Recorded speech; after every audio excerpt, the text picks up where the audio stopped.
fair menuju kepada suatu tempatnya kira-kira? Hah? Aduh, ini belum makan siang sih, bener sih kelihatan. Ya. Jadi maksud saya adalah kalau kita masih berpikir kembali ke Allah itu adalah dari titik A ke titik B dalam konteks yang di sininya ada jarak, berarti Allah nggak meliputi dong. Jauh. Betul nggak? Sehingga kalau Allah meliputi dan Allah ada di mana-mana dan Allah semuanya adalah Dia yang awal dan Dia yang akhir, kata in returning kembali bukan urusan distance atau jarak, bukan urusan geografis, tapi ada sesuatu yang lebih dalam dari itu. Betul nggak Bu, Pak? Yes. Sip ya. Nah, itulah kenapa dari pendekatan-pendekatan yang kita pelajari kemarin, semua ujung dari apapun itu, kalau kita sekarang katakanlah, ini untuk ngegampangin aja, disuruh kembali ke fitrah, berarti kita disuruh kembali ke titik start nih. Karena start dan finishnya sama. 57 ayat berapa tuh? 3 dan 4 dibilang, dialah yang awal dan dialah yang akhir, dialah yang zahir dan dialah yang batin, start dan finishnya sama. Artinya apa? Semua konteks apapun bahwa ketika kita disuruh kembali, berarti kita lagi menjauh gitu intinya. Nah, yang menarik, kalau pakai bahasa linear di sini jauh, di sini pulang kembali. Makin ke sini makin dekat nggak? Makin dekat nggak? Iya dong, makin ke sini makin dekat, makin dekat, makin dekat, makin dekat, makin dekat. Kalau kita bicara dalam konteks linear ada jaraknya. Betul? Tetapi kita dengan Allah berjarak nggak? Jadi kalau mau kembali ke Allah perlu jarak nggak? Berarti yang dibutuhkan apa? Sesuatu urusannya bukan urusan ruang dan waktu gitu. Sip ya? Maka saya mau bagi dua dulu. Ada bulan Ramadan dan ada Ramadan. Bulan Ramadan 30 hari, tapi berRamadan itu nggak ada batasnya. Unlimited. Sehingga ketika kita melakukan Ramadan cuma 30 hari, selesai itu Ramadannya jadi hilang, akhirnya apa? Kita cuma melakukan Ramadan 30 hari, udah. Sehingga kenapa yang dipanggil untuk melakukan puasa di bulan Ramadan, let's say ya, kalau kita bicara secara global, nggak semuanya. Tidak semua disuruh puasa, tetapi Al-Baqarah 183 selalu mengatakan, ya ayyuhalladzina amanu, hai orang-orang yang beriman. Berarti dasar berpuasa itu apa? Iman. Betul nggak? Berarti kalau dasar puasa itu adalah iman, berarti puasa lebih banyak ada unsur-unsur keimanannya, lebih banyak unsur-unsur sesuatu yang non-fisikal daripada fisiknya gitu. Sementara ibu bapak, maaf ya, kalau ibu bapak dengar kata puasa, yang kepikiran apa? Nggak makan, nggak minum. Nggak makan, nggak minum urusan fisik nggak? Fisik urusannya sama iman nggak? Ibu bapak bisa ngeliat, oh kalau yang kira-kira fisiknya ini kayaknya beriman deh, gitu nggak kira-kira? Enggak. Betul nggak? Berarti dalam perspektif ini penting banget juga untuk kita mengenal diri gitu. Karena nanti diri yang mana yang disuruh puasa gitu. Itu satu. Ya, satu nih. Sampai sini oke? Oke? Oke. Ini sambil latihan ya ibu bapak ya. Niat puasa gimana sih bu, Pak? Dia takut tahun lalu aja kan, kita setahun ya. Nawaitu sauma godin. Deal ya. Ibu bapak berniat itu ya. Sekarang saya tanya, waktu ibu bapak niat, ngerti niatnya atau emang udah niatnya gini aja? Yang mana kira-kira? Yang baca. Baca aja. Pokoknya mau puasa niatnya ini. Betul nggak? Oke. Sementara kalau balik lagi di surat Al-Baqarah 183, kalimatnya begini. Ya ayyuhalladzina amanu kutiba alaikumus siyam. Siam. Oke? Tapi waktu ibu bapak mau puasa niatnya apa? Nawaitu saum. Betul? Di Quran ngomong siam, waktu kita niat ngomongin saum. Kenapa beda? Kenapa nggak nawaitu siyama godin? dua-duanya ini merujuk kepada puasa, iya. Anyway, Ibu Bapak, puasa itu bahasa Sanskrit ya. Puasa itu berasal dari kata upavasa. Berupaya sebisa mungkin selalu close with God gitu. Selalu mendekat dengan Tuhan. Jadi maaf nih ya, upavasa, puasa, saum, siam, dan seterusnya, itu titik berat nggak makan, nggak minumnya tuh sebetulnya nggak banyak gitu.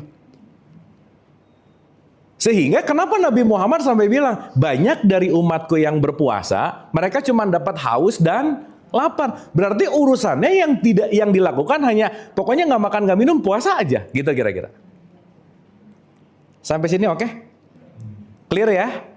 Berikutnya, ini kita buka dulu perspektif-perspektifnya, nanti baru satu-satu kita bahas gitu ya, Ibu Bapak ya.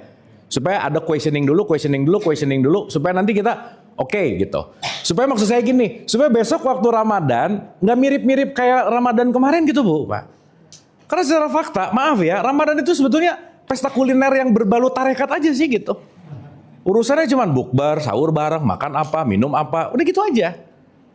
Nah, kalau itu hanya dilakukan, salah enggak sih? That's good, yes.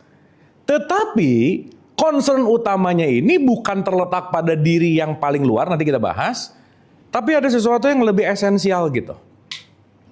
Makanya puasa itu titik final bukan? Bukan. Terakhir dari ayat itu disebut la'allakum tatakun, supaya kamu jadi orang takwa gitu. Sip ya. Pertanyaan berikutnya. Orang beriman pasti takwa nggak? Belum tentu. Orang yang KTP-nya Islam pasti beriman ya? Belum tentu.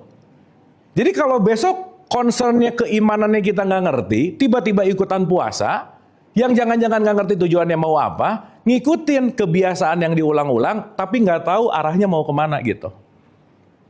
Makanya nanti kita ngerti salah satu basic keimanan seseorang, nomor satu, pasti dia punya knowledge. Pasti.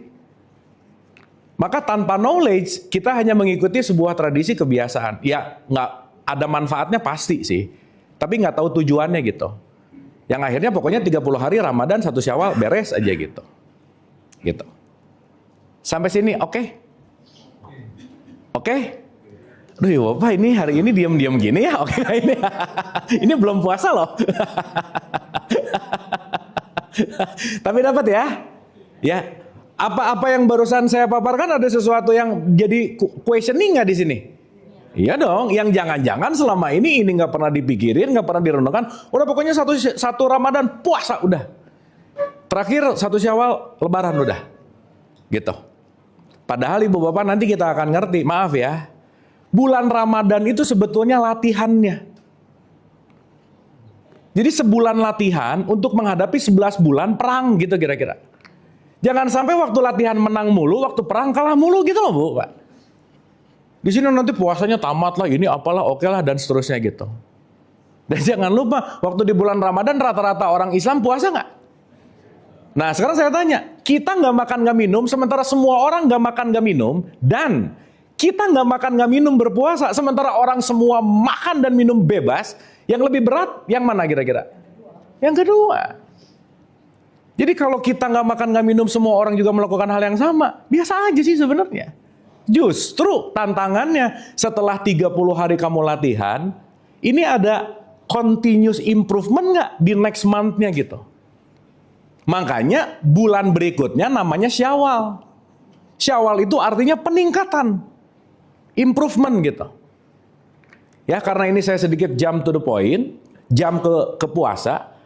Makanya sebetulnya dari mulai syahadat, masuk ke Isra Mi'raj, kan kemarin kita Isra Mi'raj dulu tuh.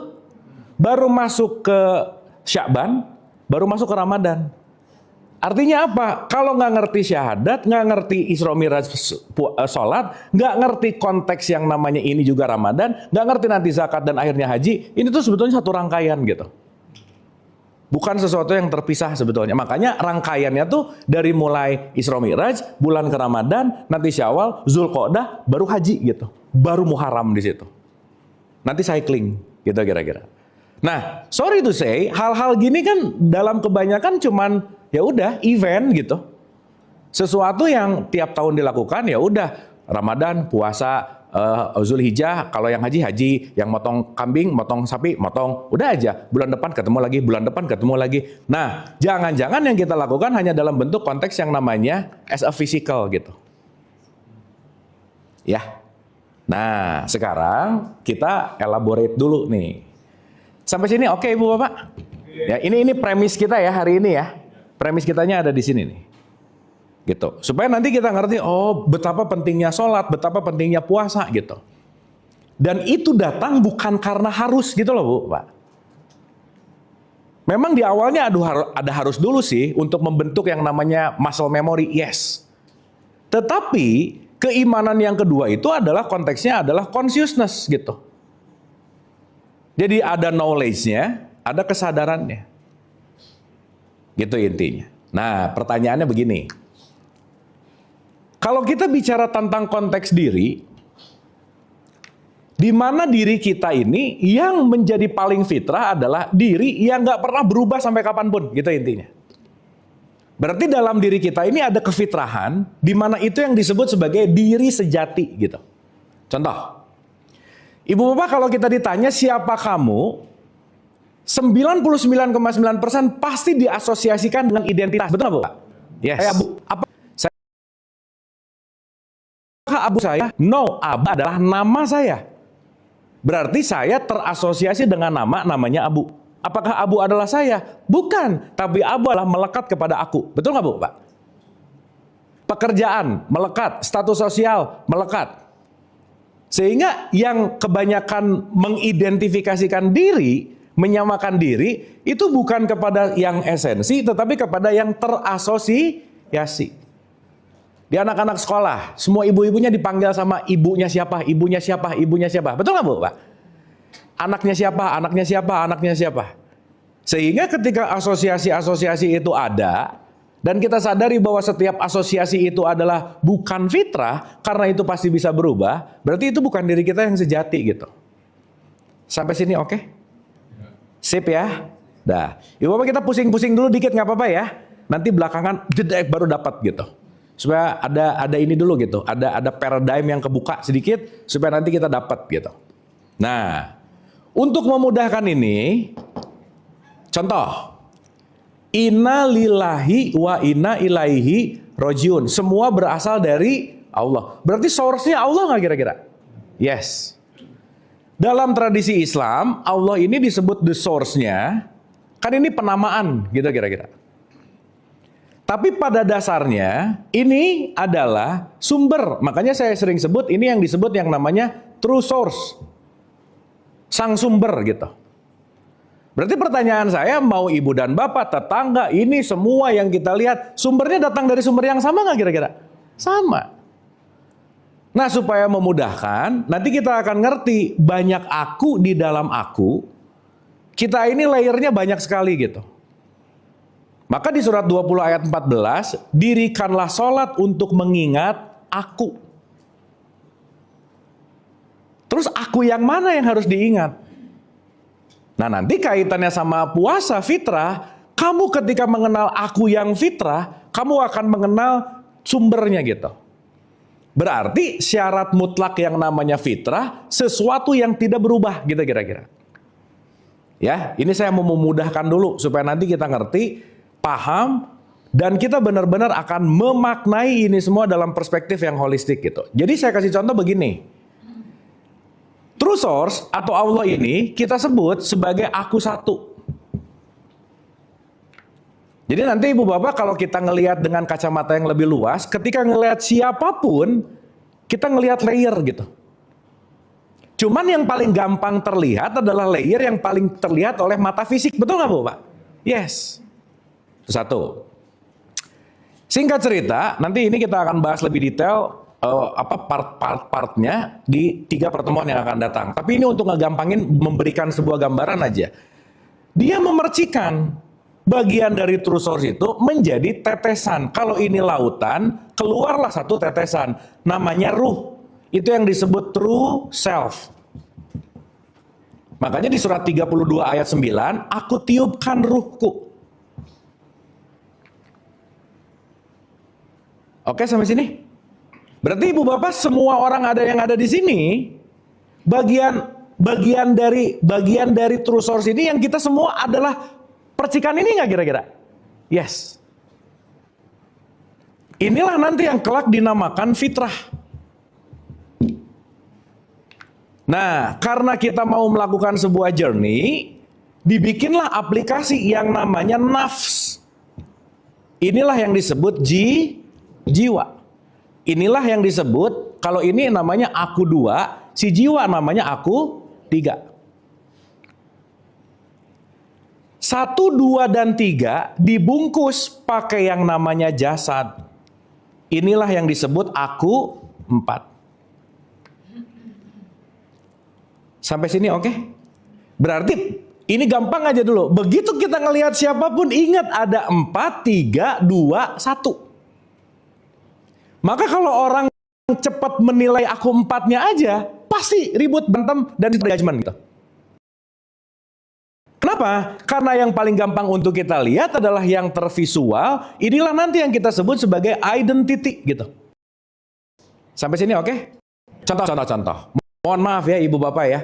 Bisa seseorang menjelekkan seseorang yang lain gara-gara dia rasa jabatannya lebih tinggi daripada orang itu. Bisa begitu nggak? Kamu dasar nih. CEO sang bentak-bentak OB dan ngejelekin karena dia OB, aku CEO. Berarti ngejelekin dalam bentuk dia OB dan aku CEO, aku 4 banget nggak kira-kira? Iya dong. Padahal di dalam si OB maupun si CEO, ada aku 3-nya, ada aku 2-nya, ada aku 1-nya. Betul nggak? Tetapi kalau kita nggak ngerti, nggak paham, dangkal, yang kita lihat ialah mengikuti yang aku 4 yang namanya persepsi perspektif perbedaan, sehingga kita nggak ngerti bahwa dalam setiap apapun itu, ini semua pasti ada gitu kira-kira. Makanya nanti kalau kita lebih dalam lagi Ibu Bapak, kalau kita step back for a while, nggak ngikutin hawa nafsu, nggak terlalu sibuk dengan persangkaan, begitu ngelihat sesuatu, kita lagi belajar melihat seapa adanya. Dan kita sulit seapa adanya karena kita tertutup oleh aku 3. Ini nanti yang membentuk konsep gitu kira-kira. Contoh ya. Ibu Bapak pernah sebel sama seseorang, pernah nggak? Sering ya, bagus ya. Ya. Pertanyaan. Kita sebel sama orang karena dia nyebelin atau aku memaknai dia menyebalkan? Memaknai. Betul nggak? Padahal dia tuh seapa adanya aja, cuman aku nggak suka. Clear? Yang memaknai suka nggak suka itu aku 4 atau aku 3? Yang memaknai matanya atau persepsi tentang apa yang kita lihat? Persepsi ada di mana? Nah, ini tuh pusat makna nih. Karena makna akan selalu terinstal dalam jiwa kita gitu. Maka Ibu Bapak sorry ya, kalau kita tidak mengupdate jiwa kita, tidak merubah makna kita, hidup nggak akan berubah aja udah. Karena nanti kata kuncinya adalah bagaimana melepaskan makna yang lama untuk memaknai dengan makna yang baru. Karena hidup tergantung dari bagaimana kita memaknai. Masalah tergantung dari bagaimana kita merespon gitu. Betul nggak Bu Pak? Sampai sini oke? Pertanyaan. Seruangan ini aku 4-nya sama nggak? Aku 3-nya? Nah, ulangi lagi. Seruangan ini nggak usah jauh-jauh. Aku 4-nya beda atau sama? Yang aku 3-nya? Kan kita lahir di tempat yang beda, pengetahuannya beda, pendidikannya beda, betul nggak? Pemaknaannya beda, betul nggak? Berarti 4 dan 3 yang beda atau yang sama? Nah, threshold 4 dan 3 inilah yang disebut 3 dan 4 dunia gitu loh Bu, Pak. Ibu Bapak, kita ini hidup di bumi, hidup di dunia. Dunia dan bumi. Biar aman jawabannya bagus ya. Dunia di atas bumi, bagus jawabannya. Itu jawaban aman, benar. Loh, Quran itu bilang mau menjadikan khalifah fil ard. Bukan fil dunia loh. Khalifah di muka bumi. Nggak ada muka dunia. Betul nggak? Berarti kita ini sebumi tapi beda-beda dunianya gitu. Karena dunia adalah mental construction yang diinstalkan society kepada kita, yang diinstalkan ibu kita, bapak kita, lingkungan kita, itu akan menjadi duniamu gitu kira-kira. Sampai sini oke? Berarti setiap orang dunianya beda nggak Bu Pak?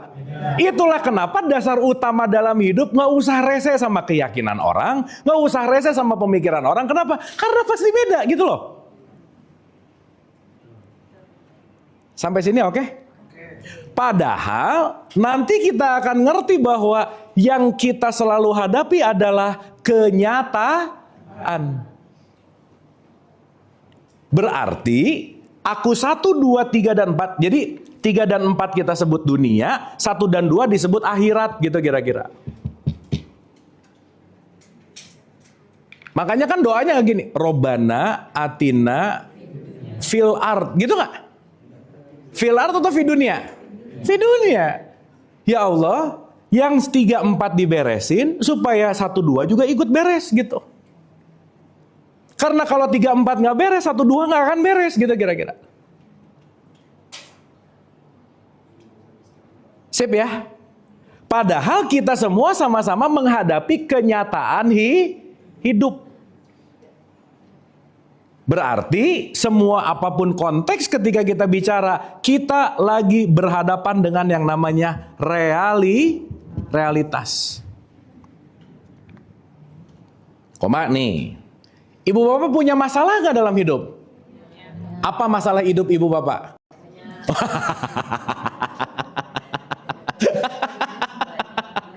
Wah, pokoknya hidupnya banyak banget masalah. Enggak Bu Pak, masalah itu cuma satu. Apa yang kamu inginkan nggak kejadian, udah itu aja. Betul nggak?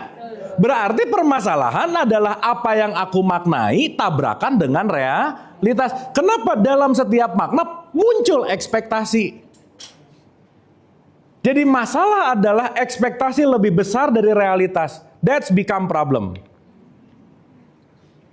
Berarti ibu bapak kalau pengen lepas dari masalah gimana caranya? Merubah realitas atau merubah makna? Maknanya, karena ini nggak bisa dirubah gitu. Wah ibu bapak maaf ya kalau orang dikit-dikit aku nggak terima, udah pusing aja udah pasti lah. Nah yang lucu ibu bapak maaf ya, saya selalu sering cerita ini sih akhir-akhir ini. Minggu lalu saya ketemu sama psikiatri. Dia banyak pasien, pasiennya tuh rajin sholat, rajin umroh, rajin puasa, tapi hidupnya tuh stres, depresi, anxiety, stres, depresi, anxiety. Ternyata setelah ditelaah, kok sholat nggak membentuk sebuah jiwa yang tenang ya gitu. Kenapa sholatnya rajin tapi minum obat dari psikiatri gitu misalnya. Artinya apa? Jangan-jangan dia sholat di aku 4-nya, aku 3-nya enggak gitu kira-kira. Betul nggak? Contoh. Ibu bapak bisa ngelihat orang sholat nggak? Yang dilihat gerakan sholatnya. Sholatnya nggak kelihatan. Karena sholat itu artinya terhubung kepada Allah. Sholat bisa dirasakan dengan kehadiran dan perilakunya gitulah kira-kira. Nah, jadi kalau sekarang kita melakukan hanya dalam konteks aku 4, sholat sih. Tapi begitu, Allahu Akbar. Rakaat 2, 3 ya. Tadi udah atahiyat belum ya? Nah, berarti aku 3-nya ikut sholat nggak? Enggak, karena di aku 3 nanti ada pikiran, perasaan, dan emosi gitu.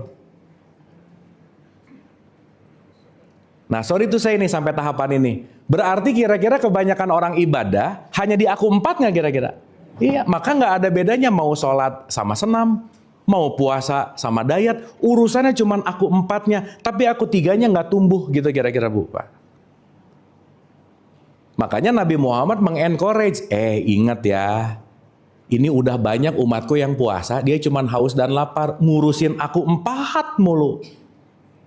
Tapi aku 3-nya tidak tumbuh untuk menuju si aku 2 yang namanya fitrah gitu kira-kira. Sampai sini oke Bu Pak? Sip ya? Nah sekarang pertanyaan saya, kalau kita udah mulai ngerti ini, kira-kira lebih hati-hatinya menghadapi apapun. Begitu mau sebel sama orang, aduh ada aku 2-nya. Daripada sebel, mending belajar ngerti deh gitu. Karena kalau ribut sama aku 2, ribut sama realitas, kasusnya balik lagi ke saya gitu. Maka menyakiti siapapun sama dengan menyakiti diri kan. Dan banyak orang nggak sadar ketika dia mau ngelempar api, ibu bapak, yang megang api duluan tangannya panas dulu sebenarnya. Sehingga ketika dia menyalahkan, merendahkan, mengapa anggap semua orang di luar dirinya yang sakit, padahal yang dia lakukan adalah menyakiti diri sendiri gitu. Dan itu nggak sadar gitu.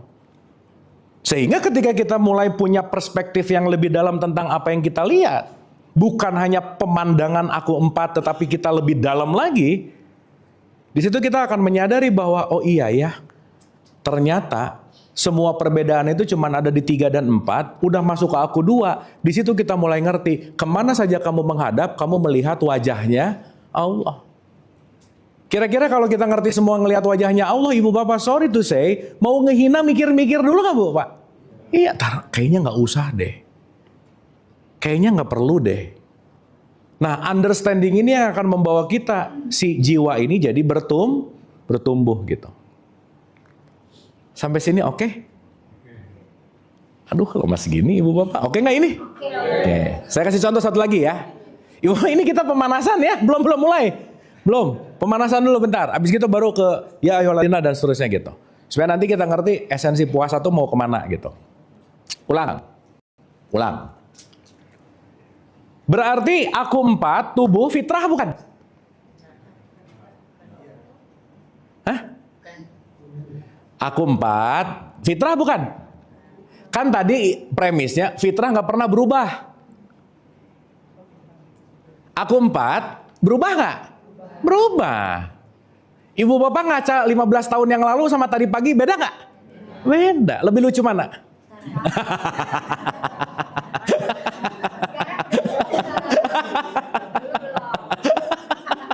Ya, safe ya. Ya beda pasti, as a physical beda gitu. Berarti sesuatu yang berubah, sesuatu yang mengalami perubahan, bukan fitrah. Berarti aku 4 ini wadah. Dah, deal ya. Berarti aku 4 ilaihi rojiun nggak? Enggak, karena dia fix, diem. Kalau nggak di Jeruk Purut, Tanah Kusir, beres.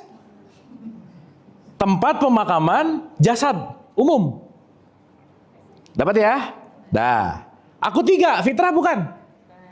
Oke, ingat ya. Aku 3 ini komponennya 3. Pikiran, perasaan, emosi. Pikiran ibu bapak 5 tahun lalu sama sekarang beda nggak?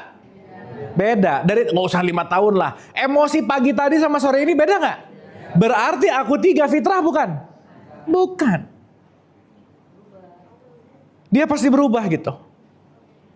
Dan yang nggak akan pernah berubah berarti aku 4 bukan dirimu yang sejati, aku 3 bukan dirimu yang sejati, tapi dirimu yang sejati adalah aku 2 ini.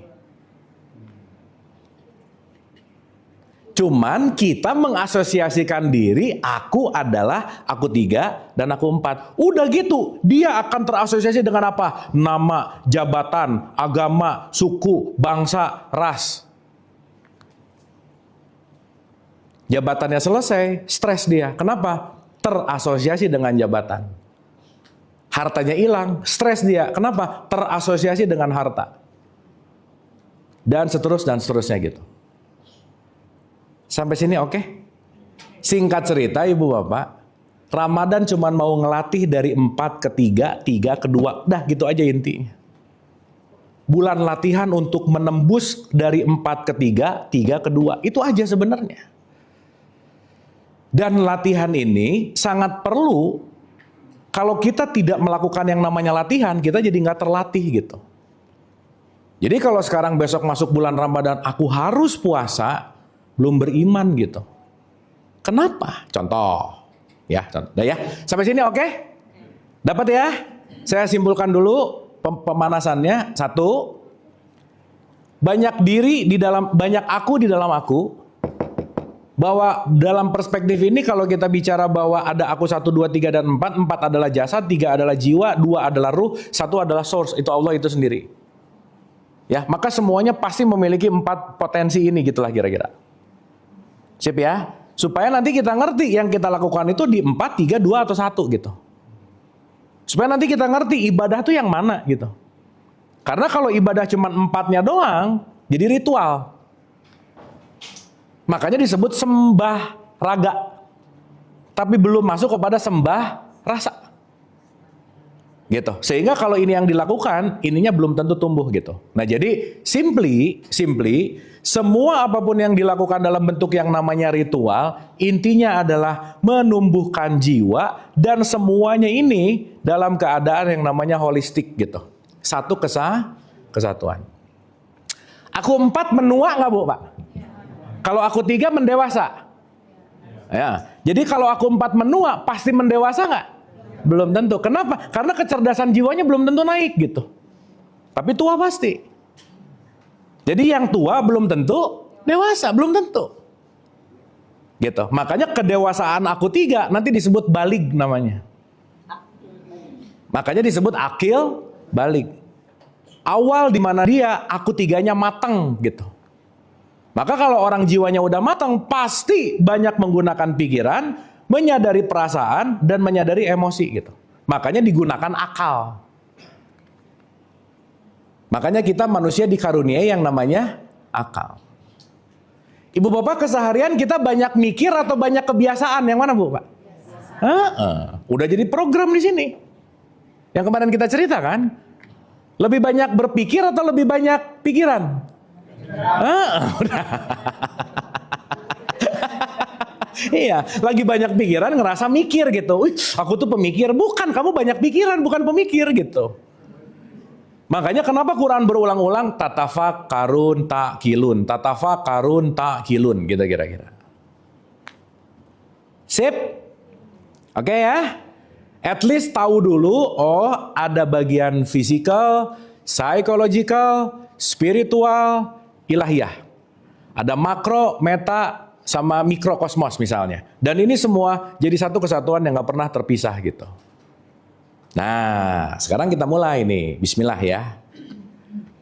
Ya ayyuhalladzina amanu kutiba alaikumus syiyam. Hai orang-orang yang beriman. Ibu bapak, by design, begitu kita lahir ke tubuh ini, si jiwa, aku 3, diinstal program gak sama orang-orang sekitar kita? Berarti kita semua sudah terprogram by apa yang diinstal di at least keluarga. Betul nggak Bu, Pak? Ya. Pertanyaan. Instalan-instalan di aku 3, kira-kira nih ya, banyak yang sesuai realitas atau banyak yang melawan realitas? Melawan udah pasti. Dalam artian melawan di sini, kita punya konsep tentang realitas. Sehingga kita semua bisa memiliki perbedaan pendapat. Makanya Quran bilang, kalian aku ciptakan berbangsa-bangsa, bersuku-suku untuk saling kenal mengenal. Untuk apa Bu Pak? Berarti perbedaan yang kita miliki untuk saling belajar nggak? Iya, sekarang beda, salah gitu. Beda ya, salah kayaknya gitu. Maka sadarilah bahwa berbeda belum tentu salah. Berarti Nabi Muhammad pernah bilang di dalam sebuah hadis, perbedaan adalah rahmat. Karena dengan berbeda kita bisa tahu sesuatu yang kita belum tahu dari sebelumnya gitu. Sip ya? Pertanyaan. Kalau mau menjadikan perbedaan rahmat, kira-kira kita banyak menerima dulu atau banyak menilai dulu Bu Pak? Nah gitu, sekarang tingkat penilaiannya gede, beda dikit salah, beda dikit bid'ah, beda dikit kafir, beda dikit neraka, gitu Bu Pak. Ngejudge aja kerjaannya. Dia ngejudge berdasarkan apa? Berdasarkan informasi yang dia masuk kepada aku 3-nya, akhirnya menjadi yang namanya belief system gitu. Sampai sini oke? Contoh ya. Ibu bapak anggap ini tadi belum ada tulisan sama sekali, warnanya putih. Oke? Warnanya apa? Oke. Si kertas, anggap ini kertas saja. Si kertas putih ini tetap akan menjadi putih dan akan selalu menjadi putih karena anggap aja ini adalah realitas yang gak pernah berubah. Anggap aja begitu. Tetapi begitu saya lahir, ibu bapak lahir, begitu lahir, kita udah dikasih kacamata yang beda-beda warnanya. Paham? Contoh, Ada 3 orang nih, 1, 2, 3. Melihat realitas yang sama, melihat kertas putih yang sama. Ada si A, si B, si C. Si A begitu lahir dikasih aku 3 program kacamata merah. Si B kasih kacamata kuning, si C dikasih kacamata hijau. Tiga-tiganya pakai kacamata dari kecil dipakai. Dia ngelihat yang putih, buat yang kacamatanya merah, dia akan bilang warna apa ini? Nah gitu. Pertanyaan. Kacamatanya merah membuat kertasnya jadi merah nggak? Enggak. Yang membuat merah apanya? Kacamatanya. Kertasnya tetap putih nggak? That's it. Jadi si ada B dan C kumpul nih lagi ngobrol, ngomongin kertas putih, bisa berantem nggak? Nah gitu.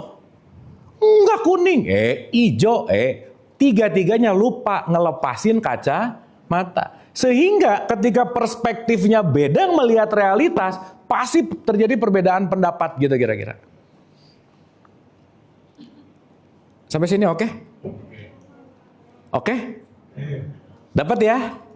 Berarti kita penting punya kecerdasan emosi yang nggak usah terlalu cepat nyalahin, ngejudge. Kenapa? Justru yang orang dikasih kacamata kuning sama hijau, si merah juga cuma supaya dia ada warna kuningnya, ada warna hijaunya. Jadi lebih berwarna nggak kira-kira? Yes. Semakin dia berwarna, sehingga semua perbedaan untuk membuat kita tahu banyak warna gitu. Dan kalau semua warna disatuin, semua tetap jadi putih gitu. Jadi netral gitu. Artinya apa? Sesaat kita mulai menyadari kalau kita nggak bisa meregulasi aku 3, dan urusannya cuman benar atau salah, urusannya cuman kafir atau dan seterusnya gitu. Artinya apa? Kita tidak membuka ruang aku 3 untuk bertumbuh gitu kira-kira. Nah, sekarang pertanyaannya begini, Bu, Pak. Ibu sampai sini oke? Dapat ya? Berarti nanti kalau ada yang beda, diam dulu, tenang. Beda warna. Udah. Dan kita sama-sama punya jiwa. Dan saya selalu mengulang-ulang Ibu Bapak, bumi ini rumah sakit jiwa besar. Semua orang di dalamnya sakit jiwa, udah gitu aja. Tapi kadarnya beda-beda. Ada yang stadium 4, 3, 2, 1 gitu. Jadi Ibu Bapak kalau ketemu orang yang nyebelin, ya udah sesama pasien, rawat jalan sama dia. Gila, aku gila. Dia lagi belajar, aku lagi belajar. Betul nggak Bu Bapak? Udah dimaklumi aja. Sip ya? Karena semuanya lagi melakukan pembelajaran di sini. Untuk apa? Untuk melakukan pertumbuhan si aku 3 nih. Karena nanti ini yang jadi center gitu. Ya? Oke. Saya balik lagi nih. Ya ayyuhalladzina amanu. Pertanyaan. Pertumbuhan, maaf ya Ibu Bapak ya, tidak ada pertumbuhan di wilayah yang menyenangkan tuh nggak ada Bu Pak. Nggak ada aja udah. Sok Ibu Bapak nggak pernah dengar lah kita ambil hikmah dari kesuksesan kita. Nggak ada Bu Pak. Kita ambil hikmah dari kegagalan. Kalau udah sukses nggak akan ada hikmah lagi gitu. Itulah kenapa dalam statement Al-Baqarah 183, ya ayyuhalladzina amanu kutiba, diwajibkan. Diapain Bu Pak? Berarti sesuatu yang diwajibkan oleh Allah pasti nggak enak aja. Udah gitu aja. Yuk Bapak, yuk kita jujur-jujuran. Besok kira-kira masuk bulan Ramadan, Ibu Bapak happy atau sedih?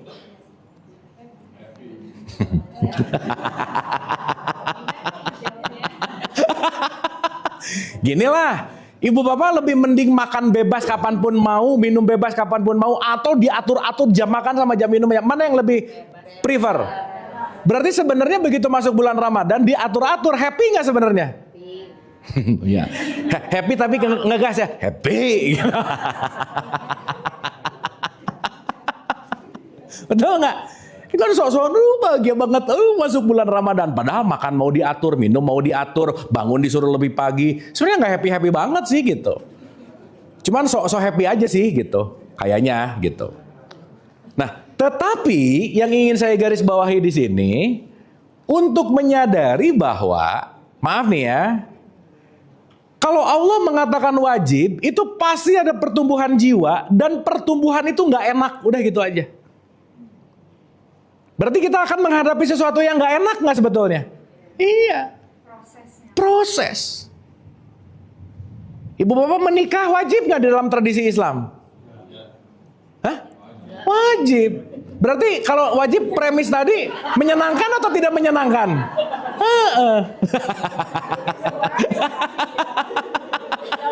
Iya. Oh iya, ya kan perbedaan boleh ya, nggak apa-apa sih, nggak apa-apa sih gitu. Berarti emang nggak menyenangkan gitu. Kenapa? Karena emang di dalamnya tempat bertumbuhnya jiwa. Ibu bapak kebayang nggak? Udah pakai kacamata puluhan tahun disuruh lepas, itu susah banget. Tapi kalau kita nggak belajar melepas, ya nggak tumbuh gitu. Jadi nanti pilihannya cuma ada dua. Kamu melepaskan dengan sukarela atau semesta yang memaksamu untuk lepas. That's your choice. Karena at some point semuanya adalah ilaihi rojiun gitu. Sampai sini oke? Oke ya. Berarti iman ada di aku 4 atau di aku 3? Keimanan ada di aku 4 atau di aku 3? 3 lah jelas. Berarti yang dipanggil jiwanya atau badannya? Jiwanya. Maka di kalimat ya ayyuhalladzina amanu, wahai jiwa-jiwa yang terpanggil, kamu puasa. Karena kalau tidak terpanggil, ngerjainnya pasti kepaksa. Udah gitu aja. Betul nggak? Sehingga ketika aku terpanggil, aku penting puasa nih. Kenapa? I need it. Saya perlu dan saya terpanggil untuk puasa. Kenapa aku terpanggil? Pasti di dalamnya ada yang namanya pengetahuan. Pasti di dalamnya ada kesadaran. Jadi kalau besok puasa gara-gara bulan Ramadan, kenapa emang harus puasa? Belum tentu kepanggil gitu. Makanya nggak nyaman puasanya. Ibu bapak kira-kira nanti habis Ramadan, hari-hari terakhir, terus sekitar lusanya mau lebaran. Happy nggak? Happy. Berarti nggak betah waktu puasa. Makanya pengen cepat-cepat lebaran gitu. Nah udah pasti nggak beriman aja gitu kira-kira. Kira-kira. Ih mau lebaran. Nah berarti pengen cepat-cepat udahan gitu kira-kira. Dari puasa gitu. Sip ya. Nah artinya kalau kita ngerti ini dalam perspektif yang lebih luas gitu. Ketika kita berbicara dalam konteks, hai orang-orang yang beriman, iman adanya di aku 3. Iman itu satu akar kata dengan aman. Berarti orang yang beriman itu jiwanya aman, safe and secure, tenang. Maka ciri-ciri orang beriman kalau jiwanya tenang, pasti bawaannya menenangkan, Bu, Pak. Kehadirannya pasti nggak bikin chaos, nggak bikin ribut, nggak bikin berantem. Kenapa? Karena jiwaku udah tenang, maka aku akan datang kemanapun dengan membawa ketenangan jiwa. Maka bawaannya pasti menenangkan. Contoh. Ibu maaf ya, kalau kita lagi kumpul-kumpul dalam satu community, ada orang datang nih, satu orang nih lagi kumpul-kumpul, dia datang. Datangnya dia tuh, datang bikin happy. Pernah nggak gitu, Bu, Pak? Nah, berarti kedatangan dia bikin suasana jadi asik nggak? Nah gitu. Itu nanti vibes bicaranya. Tapi pernah nggak? Ini datang orang, ya dia lagi gitu. Pernah nggak, Bu, Pak? Gitu. Vibesnya nggak enak gitu. Nah singkat cerita untuk memahami konteks ini adalah orang yang beriman pasti nih dalam tanda petik si jiwanya feel safe and secure. Maka kalau jiwanya udah safe and secure, melakukan puasanya bukan harus, tapi aku terpanggil untuk nggak makan, nggak minum, memperbanyak rokaat, bangun early, karena aku tahu itu wahana latihan aku untuk menuju kepada takwa, gitu kira-kira. Sampai sini oke? Ya. Kalau dilihat dari perspektif yang lebih besar ya, kan tadi A1, A2, 3, 4. ya. Tadi kan kalau yang Pakai ini Bu biar ada recording. kalau kalau yang wajib itu kan tadi pasti kalau Tuhan kasih yang wajib itu pasti ada pentingnya. Kalau lihat perspektif dari 1 dan 2, gimana yang Kristiani, yang Buddhis, yang mereka kan bukan puasa Ramadan, meskipun ada puasa juga, hanya berbeda aja. Misalkan dia whatever lah Katolik memilih apa yang dia nggak mau atau nyepi atau ada way-nya. Kalau misalnya lihat kita tuh susah bangun pagi 1 bulan, kayaknya Muslim yang paling lama gitu. Gimana itu perspektif yang lain-lain? Apakah mereka ini yang lebih bagus atau malah karena kita disuruh ajarin karena banyak hal yang kita harus lebih belajar daripada mereka? Kayaknya yang mereka lebih gampang kalau dari gampangannya ya. Nggak se-tough atau sesulit harus bangun subuh, harus ya lapar dan haus sih mungkin biasa ya, tapi ritual-ritualnya gitu. Kali lebih ruwet hidupnya si A1 Aku empatnya gitu. Iya. Karena yang lain kok nggak gitu. Jadi gimana ya? Susah ininya. Ya paham Bu. Paham ya? Paham. Gitu. Ya.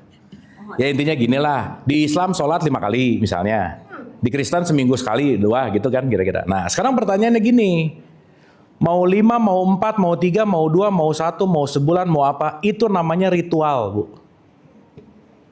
Kulit, betul nggak?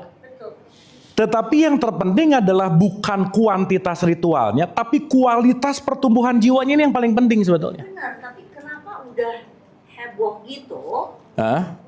Enggak jejak-jejak gitu. udah banyak tapi gitu-gitu aja gitu. Iya. Saya kebetulan kalau di rumah itu kan ada beragama yang di luar Islam ya. Jadi hari-harinya saya lihat mereka nggak ada tadi sholat seminggu sekali yang ke gerejanya. Tapi saya lihat ibu mertua saya setiap subuh bangun, ayah sambung saya setiap subuh bangun, kalau ibu saya sholat dia juga baca Alkitab subuhnya. Nggak disuruh tuh, nggak ada wajib. Tapi dia melakukannya. Nah kita yang wajib aja, ngantuk misalkan. Mungkin nggak harus wajib apa gimana ya? Ya gini makanya nggak heran kalau nantinya agama itu hilang kali ya. Ya gini, menarik sih. Ngomong agama hilang mungkin di pertemuan ke-10 Bu, tenang ya, tenang. Gini. Concern dari apapun itu, kalau kita melihat, gini aja. Nggak usah jauh-jauh ya Ibu Bapak ya. Maaf ya, let's say. Kalau kita bicara dalam konteks yang namanya, karena itu ngomongin religion, kita ngomongin Islam. Ya. Indonesia majority Islam, berarti majority yang paling banyak sholat, puasa, umroh, haji, dan seterusnya, betul nggak? Yes. Tapi kita judul paling tinggi sedunia. Betul. Korupsi paling tinggi gitu. Paling nakal. Religius tapi nakal gitu. Nah, point of view-nya adalah sebetulnya bukan urusan di agamanya sih Bu. Karena quote and quote agama itu suci. Cuman yang memeluk agamanya sedalam apa gitu kira-kira. Sehingga ketika orang yang memeluk, contoh maaf ya, Ibu Bapak maaf nih, ini belok lu dikit nih. Kita tahu tentang ISIS misalnya. Identik dengan apa Bu? Islam. Tapi apakah semua Islam ISIS? Enggak. Berarti si Islam ini akan tetap pure tergantung dari siapa yang terasosiasi kepadanya gitu kira-kira. Nah yang menarik based on apa yang saya research, let's say di Indonesia, yang terasosiasi dengan Islam ini 95% urusannya adalah dogma dan doktrin, gitu aja. Sehingga menjalankan puasa, menjalankan sholat, menjalankan apa dan lain-lain seterusnya bukan based on karena terpanggil, bukan karena ngerti, bukan karena sadar, tapi kepaksa gitu. Makanya terjadi dogma dan doktrin di sini gitu. Maknanya belum dalam. Ya, jadi memahami Islamnya tuh let's say katakanlah paling simpelnya baru di kulit lah gitu kira-kira. Dan itu terjadi majority gitu. Pada umat Islam yang salah satu terbesar sedunia gitu kira-kira. Iya, agak aneh ya. Maksudnya Pancasila mengakui banyak agama dari mulai 5 sekarang udah kayak udah lumayan banyak. IKTP masih di kotak-kotak. Dengan agama gitu. Ada agama mungkin cuma 1-2 di dunia ini yang seperti itu. Terus perkawinan masih disuruh satu agama, ngambilnya dari Islam. Iya. Mana kalau Konghucu mau menikah dengan Kristen? Betul. Nggak bisa. Tapi kok Islam yang diambil dan itu diundangkan. Itu juga udah ruwet, yang bikin kan orang Islam juga dulu. Ya, kan balik lagi Bu, segala bentuk apapun terjadi karena majority belief kan. Nah sekarang kan contoh-contoh. Yang biasa kita pakai lah, di kelas ada 10 orang, 9 gila, 1 waras. Tetap aja yang waras disebut gila sih Bu. Karena timing berkembang dan timing untuk melakukan yang namanya pendewasaannya itu memang it takes time gitu kira-kira. Itu sih poinnya. Nah justru dengan pemahaman-pemahaman ini, dengan perjalanan-perjalanan menuju kepada pemahaman ini, saya rasa yang paling terpenting adalah bagaimana melakukan pendewasaan yang ada di sini. Sehingga kita ngelihat bahwa ya itu semua adalah kejadian untuk menumbuhkan ini gitu loh Bu. Intinya ada di situ gitu. Karena gini Bu, dan semua ya Ibu Bapak. Kayaknya kita mulai penting untuk melihat bahwa bukan siapa yang salah tapi apa yang salah, itu penting. Dan musuh kita bersama tuh masalah, bukan orangnya, bukan siapanya, tapi the problem gitu. So, kenapa sih kalau kita bicara balik lagi ke Quran, tetap kok ujung-ujungnya kalau kita komplain macet, kita lupa bahwa kita juga ikut dalam membangun kemacetan gitu kira-kira Bu Pak.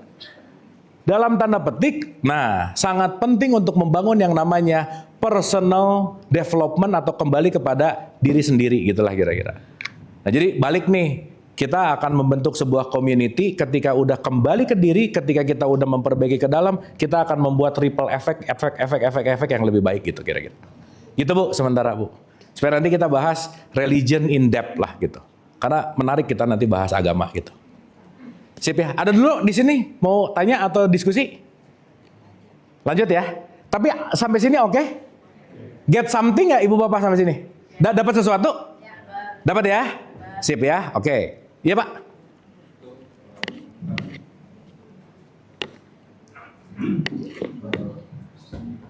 Karena kan begini, kita dari agama ini kan udah dari lahir sampai umur segini. Betul. Aduh Pak, tuker dulu deh pakai ini Pak, biar ada recordingnya. Punten. Biar nanti kita tahu apa yang ditanyain. Nah itu punten pinjem yang ini. Nah tuker, sip.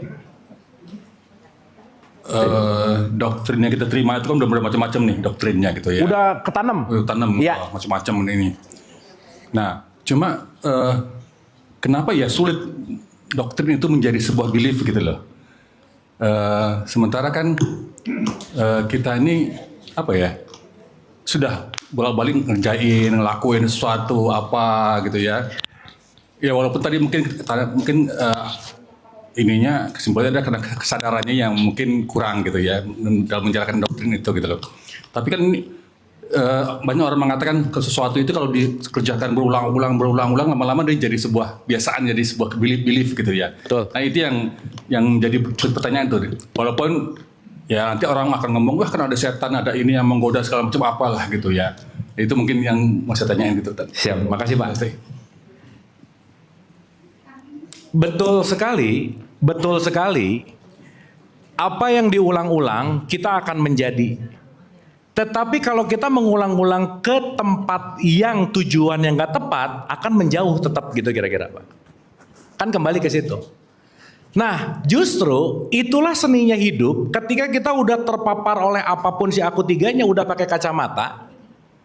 PR besarnya adalah untuk melepaskan pemaknaan-pemaknaan dan untuk terus bertumbuh gitu kira-kira. Jadi betul Pak, kita nggak bisa nyalahin setan karena setan kan cuma ngajak ya. Iya, yang maunya kita gitu intinya. Berarti pertanyaan besarnya adalah kenapa kok aku nggak berubah? Bukan karena godaan atau apa? Pertanyaannya, semau apa kita berubah gitu kira-kira. Dan yang menarik lagi Pak, tidak ada kekuatan kita untuk merubah siapapun karena emang nggak bisa. Nggak bisa merubah siapa-siapa. Sehingga PR besar dalam hidup itu cuma satu gini lah. Kalau kita bicara salah satu terbesar PR dalam hidup, bagaimana kita merubah aku tiga. Karena kalau aku tiga berubah, kita akan memancarkan sesuatu yang berbeda, kita akan membuat suatu perubahan yang besar gitu kira-kira. Itu sih Pak sebetulnya. Nah maka kalau tadi balik lagi ke pertanyaan Bapak, itulah kenapa penting meningkatkan pengetahuan, meningkatkan belief system kita. Karena jangan-jangan selama ini belief systemnya udah mengerak gitu loh Pak. Dan kita tahu dari dulu sholat itu gerakannya terus. Tapi nggak ngerti misalnya esensinya gitu. Sehingga kalau kita tidak terus-menerus mau menggunakan akal, kita akan ada di state atau di level yang sama gitu. Jadi saya rasa kembali kepada kemauan kita dan kesadaran kita untuk mau berubah gitu. Tapi Pak ini yang menarik sih. Maaf ya. Semuanya akan dipaksa berubah karena pasti dalam hidup akan mengalami penderitaan sih Pak. Udah pasti Pak. Penderitaan itu yang akan membawa kita berubah untuk memperbaiki aku tiga. Udah pasti aja. Itu Gitu. Adalah proses transformasi di mana merubah kebiasaan menjadi identitas yang baru. Begitu bukan sih Kang? Betul. Betul. Ibu Bapak pernah dengar berhala nggak Bu Pak? Pernah dengar? Pernah dengar nggak menyembah berhala? Nah, mindset sekarang menyembah berhala tuh jadi patung, betul nggak Bu Pak? Ya nggak salah sih. Tetapi kalau lebih dalam lagi, berhala itu adalah sesuatu yang statis, nggak bergerak dari dulu gitu-gitu mulu. Patung pancoran dari saya lahir sampai sekarang gini Bu Pak, nggak pernah gini, nggak pernah gini gitu. Berarti dari dulu gitu-gitu mulu nggak? Berarti kalau mindset kita, pemikiran kita, kesadaran kita gitu-gitu dari 5 tahun yang lalu, 10 tahun yang lalu, 15 tahun yang lalu, kita menjadi berhala yang nggak pernah move on dari pemikiran lama gitu kira-kira. Gitu. Nah makanya jangan nyembah berhala, maksudnya apa? Selalu belajar untuk memperbaharui suatu pemaknaan terhadap realitas gitu ini. Karena kita sadar dan ngerti bahwa yang terinstal ke kita lebih banyak yang kita nggak tahu daripada yang kita tahu gitu. Makanya ongoing proses gitu. Dan ibu bapak maaf ya, ibu bapak nggak usah mikirin nanti saya berapa persennya ininya oke, nggak penting. Karena yang jauh lebih penting daripada nilai hasilnya A, B atau C, yang jauh lebih penting adalah aku mau bertumbuh atau tidak. Karena proses itu yang akan menjadi dalam tanda petik penilaian gitu. Bukan hasilnya gitu. Karena kalau ininya berproses, hasil pasti lebih baik. Nah yang menarik, pengen dapat hasil lebih baik, nanamnya itu mulu gitu loh Bu Pak. Tiap hari nanam cabai, doa sama Allah, ya Allah tumbuhkanlah durian. Nggak bisa. Orang nanamnya cabai. Betul nggak? Berarti yang datang ke kita durian kalau kita nanam durian. Oh makanya kenapa perspektif pembelajaran luas banget gitu inti. Sip? Oke? Dapat ya? Jadi besok mudah-mudahan Ramadan tuh nggak banyak makan, minum, apa. Itu mah oke-oke aja lah gitu. Tetapi besok di bulan Ramadan ada hal yang paling penting nih. Nanti di bentar lagi kita akan masuk ke situ. Sampai sini dapat Ibu Bapak? Sip ya? Berarti puasa aku 3 atau aku 4? Dua-duanya kan gak makan gak minum juga aku 4-nya. Aku 3-nya juga melakukan puasa. Nah supaya gampang, supaya simpel. Ya ayyuhalladzina amanu kutiba alaikumus siam atau saum? Siam. Kalau niat nawa itu siam di aku 4, saum di aku 3. Ya, itu dulu. Maka urusan makan dan minum, stop makan dan minum, bukan tujuan utama dalam berpuasa, bukan. Itu hanyalah jembatan menuju, gitu. Ya, dah. Saya kasih contoh dulu. Sampai sini oke Bu Bapak? Ya. Dapat ya? Clear ya? Dah. Sekarang kita ulang nih. Hai orang-orang yang beriman, berarti hai orang-orang yang terpanggil karena pengetahuan dan kesadarannya. Ya, jadi besok mudah-mudahan bukan hanya karena wajib. Jadi Bapak ingat ya, bulan Ramadan tanggal 1 Maret tapi beramadan, nggak ada waktunya. Jadi nanti pas Maret, April, Mei, Juni mau beramadan aja. Karena itu urusan peningkatan jiwa. Makanya Ramadan itu sekali lagi artinya sangat panas hingga membakar. Apa membakarnya? Membakar semua konsep-konsep, emosi, ego, apapun yang membuat kita tertutup dari realitas gitu kira-kira. Maka berRamadan itu seumur hidup. Bulan Ramadan 1 bulan dalam 1 tahun. Jadi diharapkan jangan hanya Ramadan di bulan Ramadan, tapi Ramadan every moment. Kapanpun adalah Ramadannya gitu. Gitu kira-kira. Karena keresak-keresak ya? Cek. Nah udah sih. Deh. Sampai sini oke Ibu Bapak ya? Dah. Sekarang kita lanjut nih. Jadi setidaknya ulang. Ya ayyuhalladzina amanu, hai orang-orang yang beriman, hai orang-orang yang terpanggil atas knowledge dan pengetahuan dan kesadarannya. Izinkan dirimu untuk melakukan yang namanya siam. Contoh. Aku 4, aku 3. Jasad, jiwa. Saya mau balik dulu ke Al-Baqarah awal-awal. Alif Lam Mim, zalikal kitabu la raiba fi, hudalil mutakin. Takwa, balik lagi. Siapa yang takwa? Yu'minuna bil goib. Yang beriman kepada yang goib. Goib itu artinya tersembunyi. Something hidden. Pertanyaan. Dari aku 1, aku 2, aku 3, aku 4, banyak yang tersembunyi atau banyak yang kelihatan, Bu, Pak? Dengerin dulu pertanyaannya.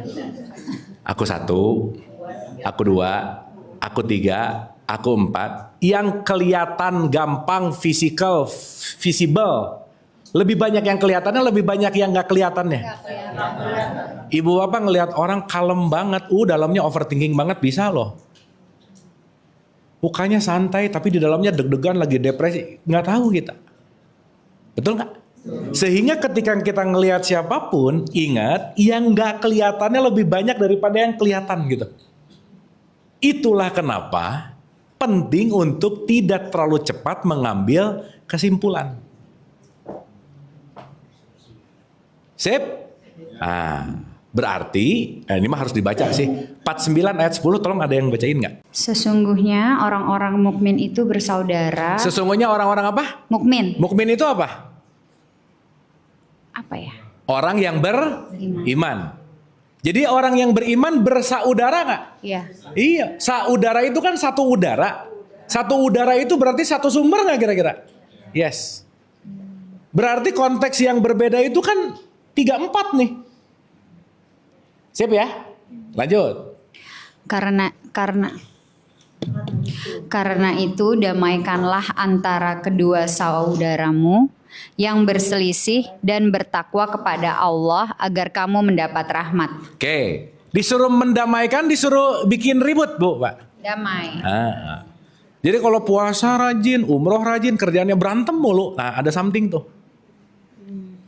Sip ya? Lanjut. Cek. Wahai orang-orang yang beriman, janganlah suatu kaum mengolok-olok kaum yang lain. Udah, jangan mengolok-olok, betul nggak? Ya. Yes, terus? Karena boleh jadi mereka yang diperolok-olokkan lebih baik dari mereka yang mengolok-olok. Berarti kenapa nanti di bulan puasa ada imsak, Bu, Pak? Ibu Bapak tahu arti imsak nggak? Imsak sirine aja gitu ya. Bukan, imsak itu artinya menahan. Salah satunya adalah menahan diri, salah satunya adalah jangan terlalu cepat pengen ngejudge, pengen merendahkan, pengen bilang bla bla bla bla bla. Imsak gitu loh, Bu, Pak. Karena si hawa nafsu nih, nanti kita akan ngerti, emang bawaannya pengen ngerasa aku lebih benar, aku lebih baik, emang begitu. Sip ya. Maka di situ kalimatnya jangan mengolok-olok. Sekarang di sosial media banyak perolok-olokan nggak, Bu, Pak? Banyak. Waktu bulan Ramadan berhenti nggak kira-kira?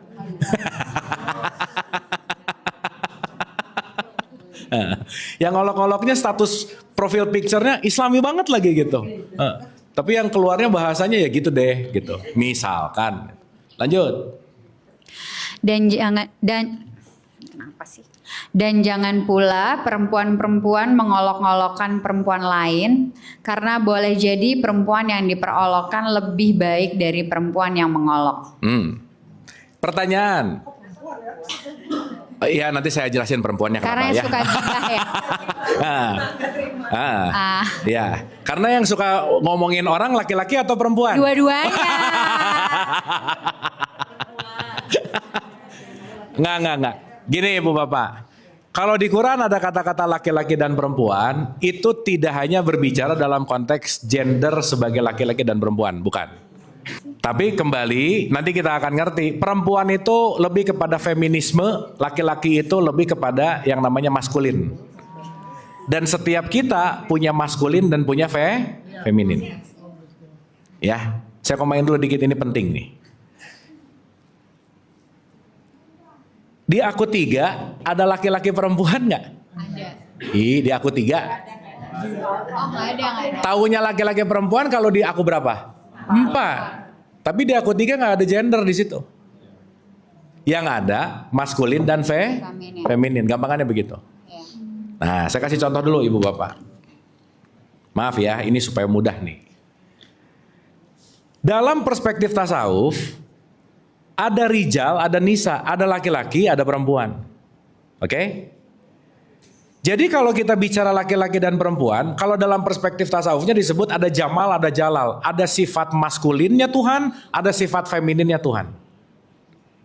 Nah, kemaskulinan dalam perspektif ini diselambangkan oleh laki-laki. Dan maskulinnya Tuhan itu adalah percikannya yang namanya ruh. Jadi ruh itu simbolnya laki-laki gitu. Maka kalau kita bicara dalam konteks Allah adalah energi-energi yang memadat adalah materi, sesuatu yang memadat, sesuatu yang memateri itu disimbolkan oleh perempuan. Makanya perempuan itu di wilayah yang namanya materi. Ini P di sini. Kenapa? Nah, berarti konteks laki-laki dan perempuan itu bukan ngomongin gendernya. Maka dalam bahasa Inggris kalau ngomongin Allah pakai he, bukan she.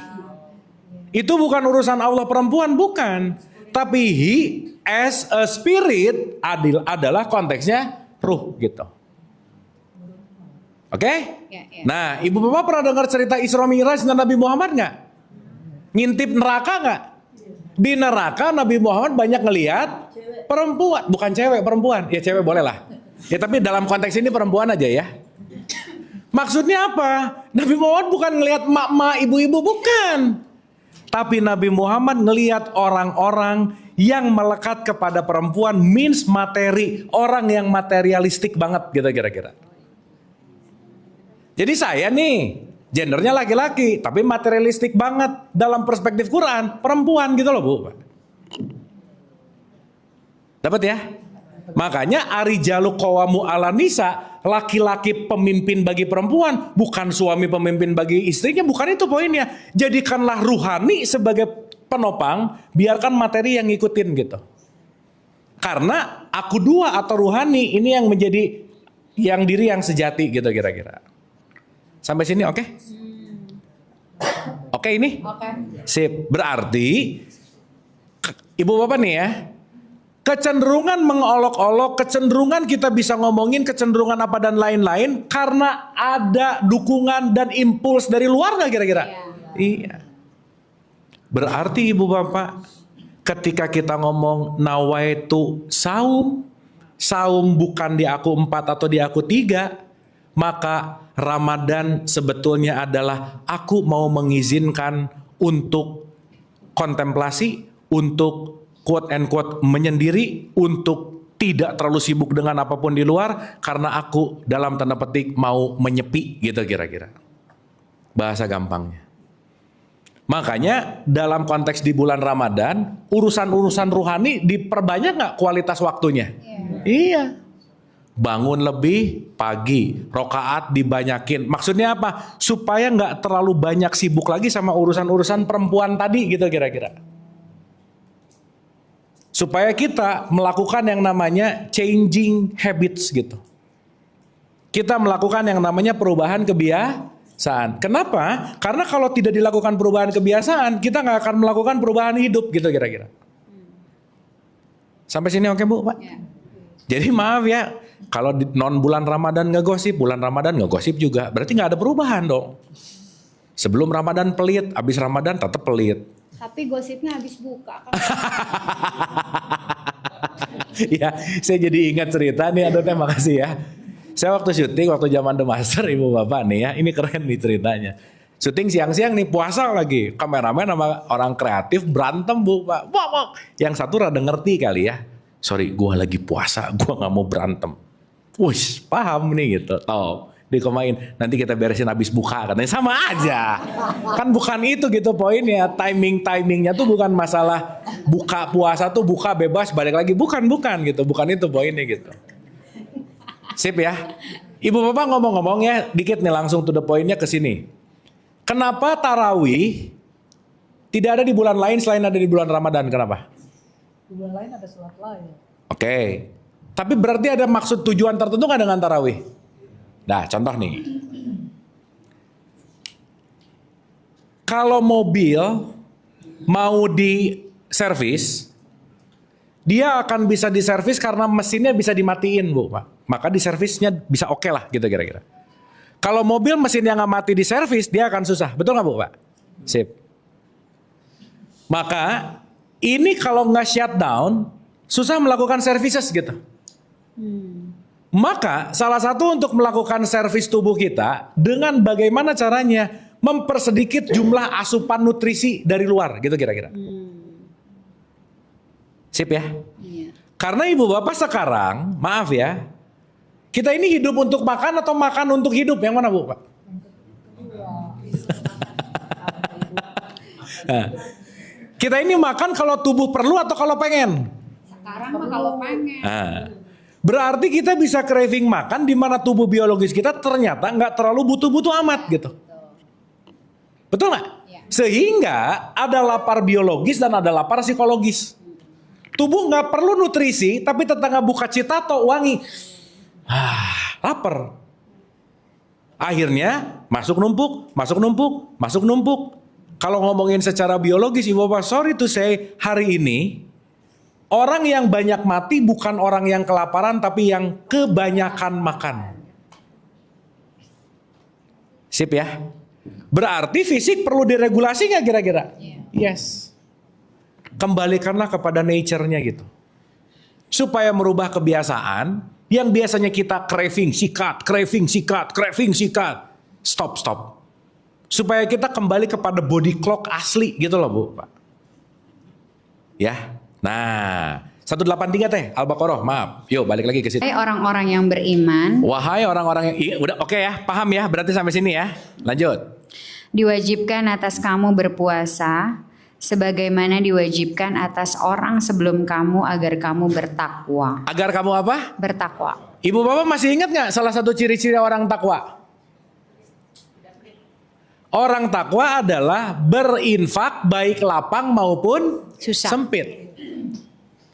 Berarti salah satu orang takwa, salah satu indikatornya adalah dia melakukan hukum semesta yang namanya perputaran, dia melakukan hukum yang namanya terima kasih. Begitu dia nerima, dia akan kasih. Begitu dia terima, dia akan kasih. Karena kalau kita terima nggak pernah ngasih, nggak pernah muter. Nah, si takwa dia akan menjadi balancing nih. Artinya apa? Dia menjadikan dirinya sebagai pipa untuk mengalirkan kasih sayangnya Allah gitu bahasa gampangnya. Ya, lanjut teh. 184. 184.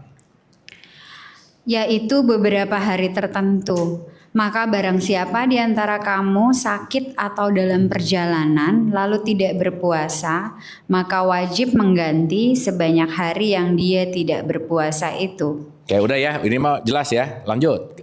Pada hari-hari yang lain. Dan bagi orang yang berat menjalankannya, Oke, dan bagi orang yang apa? berat. Berat menjalankannya, terus? wajib membayar fidyah. Wajib membayar apa? Fidyah. Oke, tahan dulu. Fidyah itu kan ngasih makan kan? Gampangannya begitulah. Pertanyaan saya. Siapa orang yang berat menjalankan puasa? Siapa Bu, Pak? Orang sakit, Siapa orang yang berat makannya diatur-atur kayak kita waktu puasa? Siapa? anak kecil, Anak kecil. Siapa lagi? Orang tua. Siapa lagi? orang sakit. Sakit menyusui gitu ya? Ya. Ya. Itu jawaban-jawaban 2 tambah 2 lah. Oke. Jawaban umum. Tetapi, sorry nih. Ibu Bapak, saya pernah punya kegiatan untuk bagi-bagi nasi di malam hari. Ketika saya datang ke satu tempat, begitu saya ngasih nasi ke si bapak, salah satu bapak jam 11 malam, begitu dia terima, dia ngomong gini, "Alhamdulillah sarapan saya," katanya.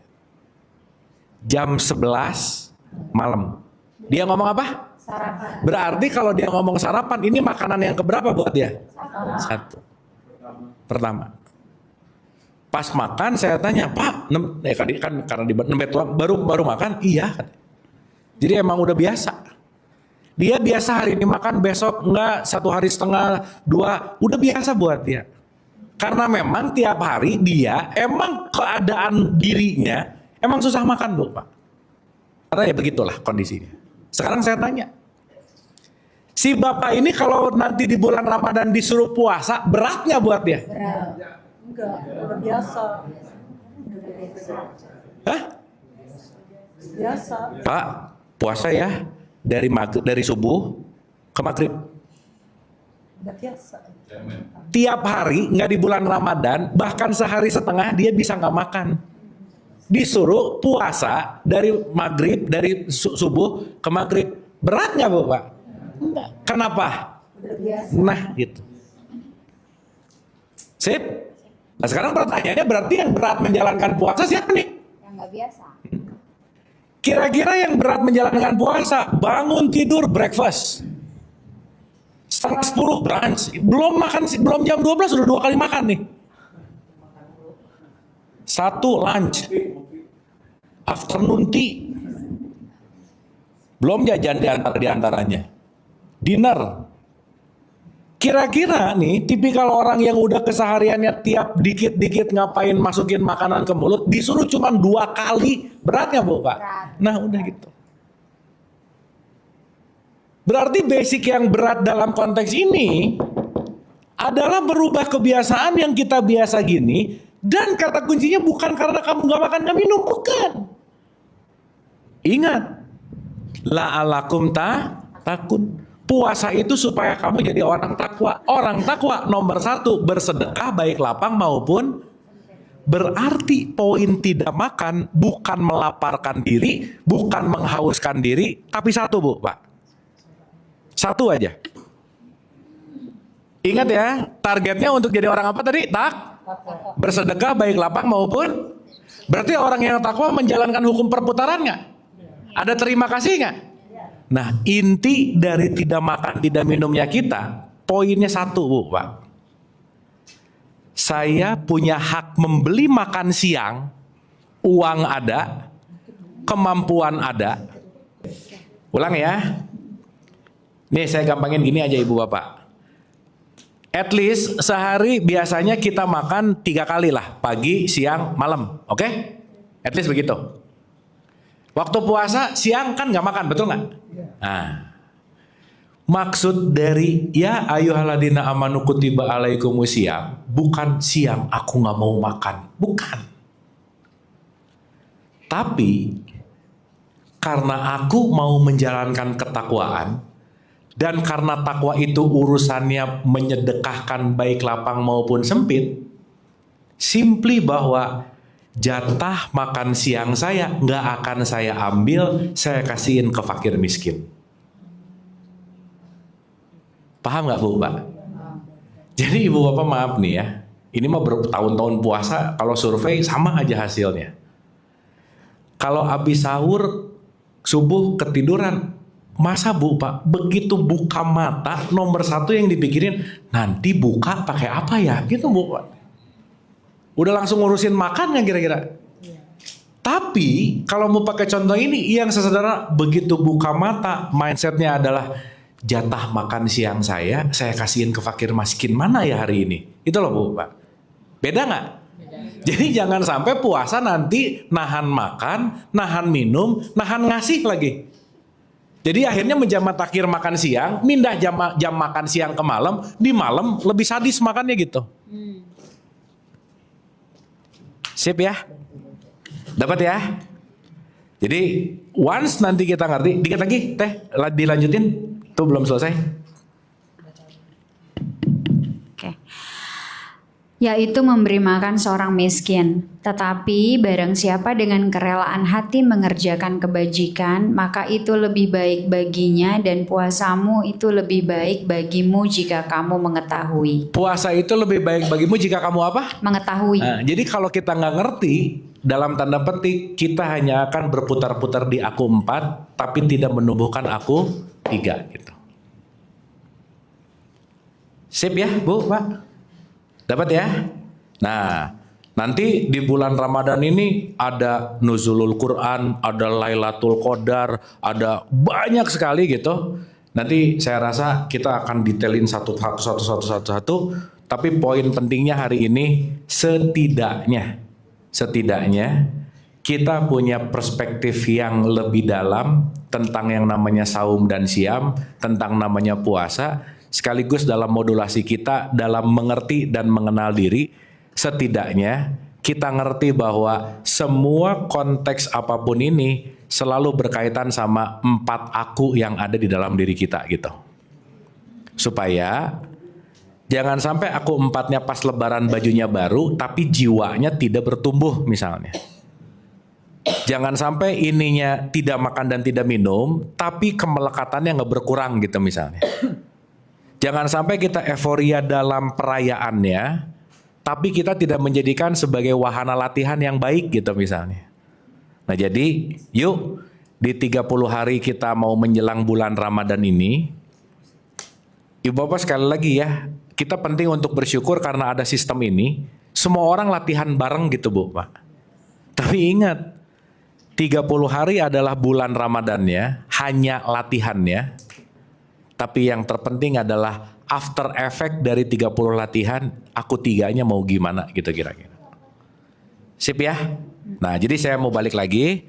Boleh satu lagi Teh? Surat 3, 133 aja. Dan segeralah kamu mencari ampunan dari Tuhanmu. Oke, segera berarti penting nggak Bu Pak? Ya. Mencari ampunan itu kan berarti kembali ke fitrah situ tuh. Untuk returning gitu. Ya, nanti kita akan paham bahwa kembali ke Allah bukan menuju dengan jarak, tetapi justru malah menembus aku 4, aku 3, aku 2, aku 1. Aku 4, aku 3, aku 2, aku 1. Jadi Ibu Bapak maaf ya. Ilaihi rojiun bisa saat ini nggak kira-kira? Bisa. Nah gitu. Jadi nggak usah nunggu tanah kusir, nggak usah Bu. Sip ya, karena urusannya bukan di situ sebetulnya. Ya, makanya di situ dan bersegeralah. Lanjut. Dan mendapatkan surga yang luasnya seluas langit dan bumi. Mendapatkan apa katanya? Surga. Berarti Ibu Bapak surga ini wilayah tempat atau wilayah rasa? Rasa. Rasa. Maka surga adalah ketika posisi jiwamu ada pada frekuensi tinggi. Surga adalah ketika jiwamu dalam keadaan tenang, damai, bahagia. Tetapi ketika di neraka, begitu perasaannya lagi gak enak, lagi marah, lagi shame, apati, benci, iri, dengki, nah itu pasti lagi ada di neraka aja. Sip ya? Sehingga nanti kita akan mengerti konteks ini tidak terletak pada aku 4-nya tetapi pada aku 3. Lanjut. Yang luasnya seluas langit dan bumi yang disediakan bagi orang-orang yang yaitu orang yang berinfak. Ya, orang yang bertakwa, yaitu orang yang berinfak. Baik di waktu lapang maupun sempit. Baik di waktu lapang maupun sempit. Yang tadi tuh. Berarti kita nggak makan nggak minum bukan urusan melaparkan diri, tapi saya nggak mau ngambil hak makan siang saya mau kasihin ke fakir miskin gitu. Makanya kenapa ada Jumat berkah gitu. Nah, mau Jumat berkah, mau apapun penamaannya, intinya saya ngambil hak deh. Ya. Karena kenapa? Saya mau ngasih ke fakir miskin gitu. Lanjut. Dan orang-orang yang menahan amarahnya. Nah, menahan amarah di aku 3 nggak? Iya. Kalau aku 4-nya kekurangan energi, nggak banyak impuls dari pendengaran, penglihatan dan seterusnya, nggak banyak dalam tanda petik pancingan-pancingan marah gitu. Makanya nanti di bulan Ramadan ada itikaf, Bu, Pak. Ya, itu penting banget tuh. Lanjut.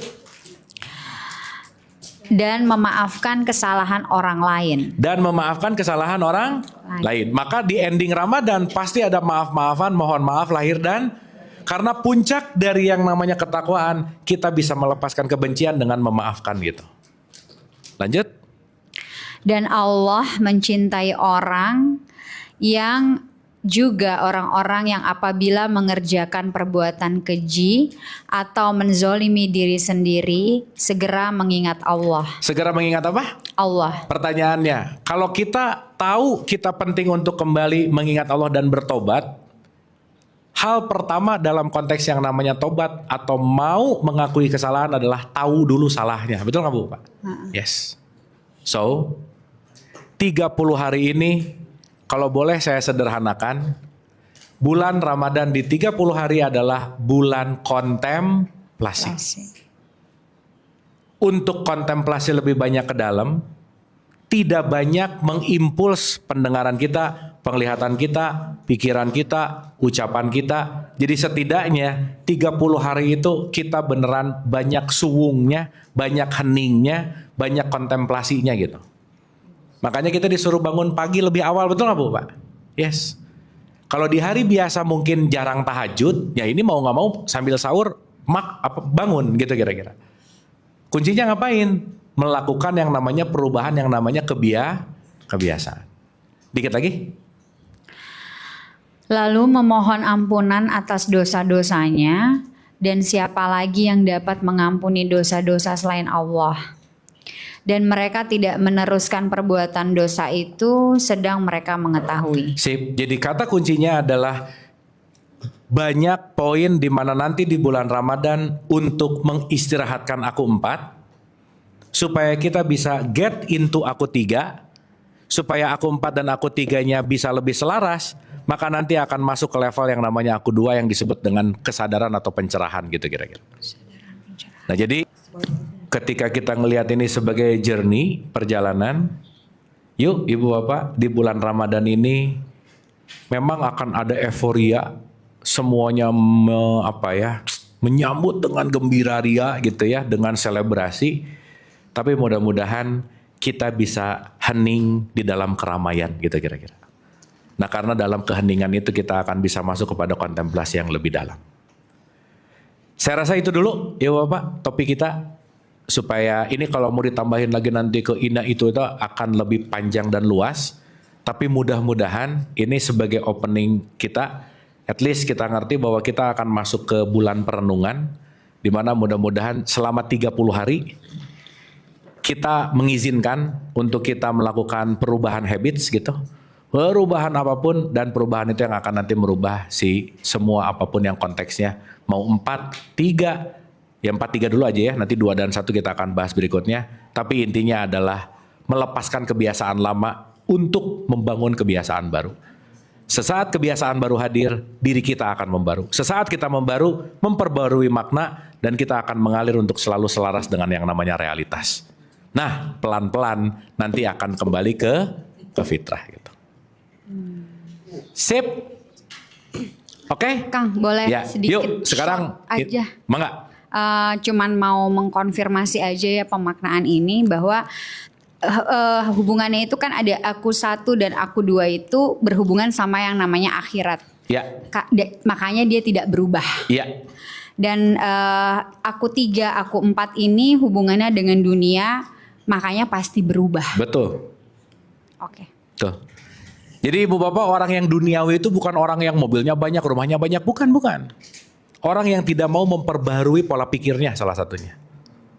Orang yang dia dikontrol oleh hartanya, bukan dia yang mengontrol hartanya gitu misalnya. Jadi concernnya dunia dan akhirat itu bukan sekarang dan nanti sebetulnya. Karena sekali lagi hidup hanya terjadi di sini, sekarang, saat ini. Cuman kita mau di stage mana gitu kira-kira. Itu sih intinya. Sip ya? Oke? Oke Ibu Bapak. Ada lagi? Kalau nggak ada pertanyaan, saya balik. Boleh mungkin 2 atau 3 gitu. Apa sih yang didapatkan? Resume sederhana aja. Apa yang didapetin dari kajian hari ini? Dah itu, mangga. Halo. Ya mungkin pertama saya Kang ya. Apa namanya? Yang pertama yang saya tangkap itu adalah bagi saya ya, ini jauh lebih dalam dari pemahaman saya yang sekedar simpel. Misalnya contoh yang tadi dia masukin mengenai Ramadan, ya kan? Tadi yang paling berasa sama saya adalah kita lupa bahwa selama ini kan hanya menahan lapar, walaupun kita diminta untuk meningkatkan takwa kita, iman kita. Tapi poin yang penting bagi saya itu adalah untuk memberi ke orang yang lain gitu loh. Yes. Nah mungkin itu yang saya tadi, oh iya ya, poinnya tuh ada di situ gitu. Tadi kan Kang juga banyak memberikan contoh-contoh gitu ya. Nah terus mengenai yang 1, 2, 3, dan 4, saya juga ngerasa itu menambah pengetahuan saya, terutama menyangkut mengenai ya kita harus balik ke diri kita sendiri lah. Ya seperti tadi contohnya, saya semakin merasa bahwa knowledge kita ini sebenarnya masih jauh. Ya soalnya ya kenapa? Karena ya seperti tadi kan kita dengan knowledge kita yang dangkal, pertama kita tidak memahami sebenarnya yang ada di Islam itu apa. Yang tadi dalam menuju perjalanan itu Ramadan itu apa, ini apa, kita hanya menjalankan aja. Tuh. Tapi sebenarnya makna di dalamnya itu sebenarnya dalam yang sebenarnya ujung-ujungnya buat kita juga. Ya, jadi mungkin itu pemahaman saya yang saya rasakan gitu kan. Ya. Ya keren. Kita tepuk tangan dulu dong. Keren banget resumenya. Makasih Mas. Ada lagi? Dari ibuk-ibuk mungkin? Mak-mak. Ya dari geng matre mungkin silakan. Udah cukup. Silakan Pak. Ada sesuatu dari apa yang kita pelajari hari ini, nangkepnya apa gitu? Ya mungkin sedikit apa namanya, manggil Kang Abu Marlo gitu ya. Ya memang selama ini kan kita lebih cenderung melaksanakan sesuatu itu karena perintah, karena seolah-olah diwajibkan gitu loh kan. Tuh. Jadi ada rasa keterpaksaan, ada rasa bahwa oh nih karena wajib nih, kalau nggak wajib sih memang gue nggak mau banget sih sebetulnya gitu. Ya benar Pak. Nah itu yang harus kita rubah, bahwa sebetulnya ibadah ini untuk kita, bukan karena kita diwajibkan untuk beribadah gitu loh. Bukan karena suruhan, bukan karena itu gitu loh. Karena kita yang merasa butuh untuk beribadah gitu. Itu yang saya tangkap begitu. Oke. Kang, makasih. Makasih. Kita boleh tepuk tangan. Keren. Makasih Pak.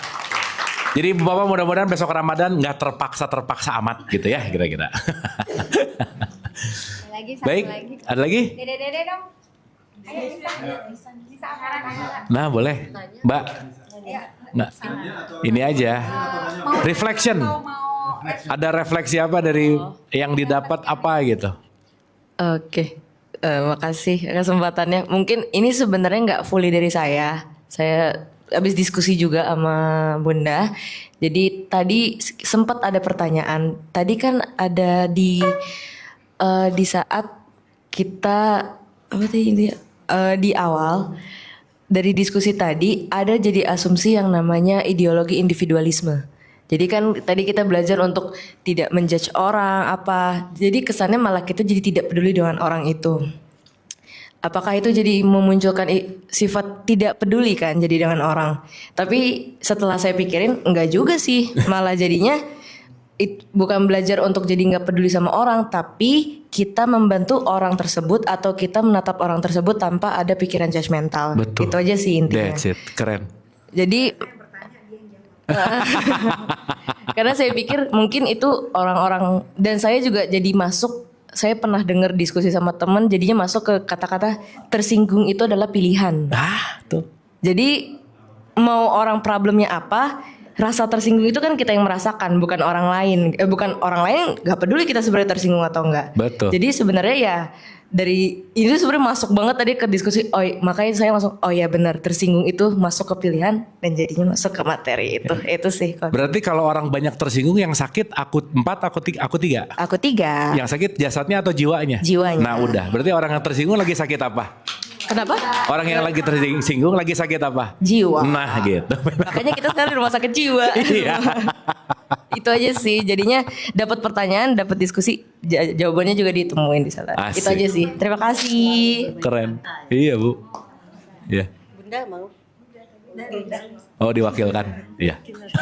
Soalnya sempat jadi pertanyaan di diri saya juga, tapi ya ternyata ada jawabannya gitu. Sip, mantap. Thank you. Kita tepuk tangan dulu buat kita semua. Hatur nuhun.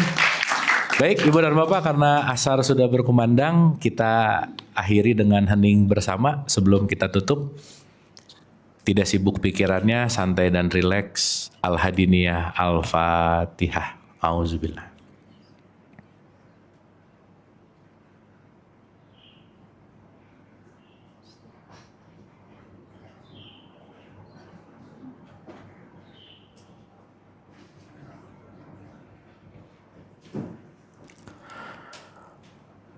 Allahumma rabbik firli wali walidaya warhamhuma kama rabbayani shaghira.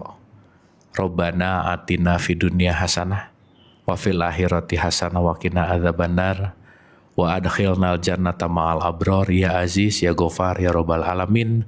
Subhana rabbika rabbil izzati amma yasifun wa salamun alal mursalin walhamdulillahi rabbil alamin. Amin, amin ya Allah ya Rabbal Alamin. Terima kasih Ibu dan Bapak. Mohon maaf lahir dan batin. Semoga bermanfaat. Wabillahi taufiq wal hidayah. Assalamualaikum warahmatullahi wabarakatuh. Hatur nuhun, terima kasih. Alhamdulillah.